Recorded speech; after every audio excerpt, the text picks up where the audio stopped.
Hari ini Minggu Advent yang kedua, 8 Desember 2024. Bacaan diambil dari Injil Lukas bab 3 ayat 1 sampai dengan 6 dengan tema Revolusi Mental Menyambut Tuhan. Sahabat-sahabat Gembala Salib yang terkasih, kita pernah mendengar program dari sebuah pemerintahan Pak Jokowi yang mengatakan program yang diemban adalah revolusi mental.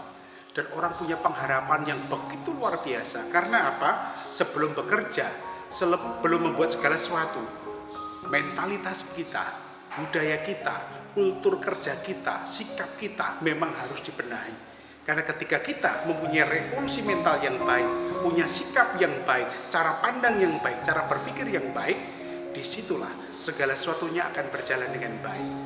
Hari ini kita bisa melihat di dalam bacaan Injil bagaimana Yohanes Pembaptis di padang gurun mewartakan, bertobatlah, kerajaan Allah sudah dekat, berikanlah dirimu dibaptis. Itu kan suatu seruan imperatif, revolusi mental dari seorang Yohanes. Karena apa? Karena akan hadirnya Tuhan.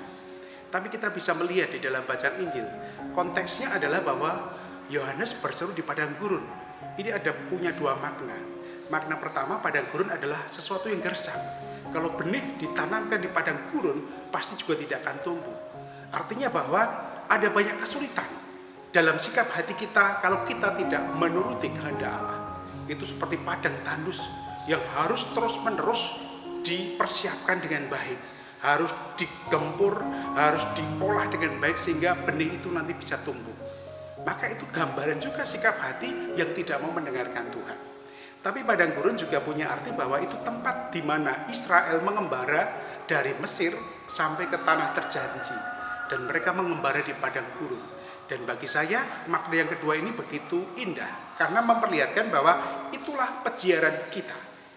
Kita dalam menyongsong kehadiran Tuhan, terutama dalam parusia kedua nanti, kita sungguh-sungguh diajak untuk menjadi orang-orang yang punya mentalitas yang baik.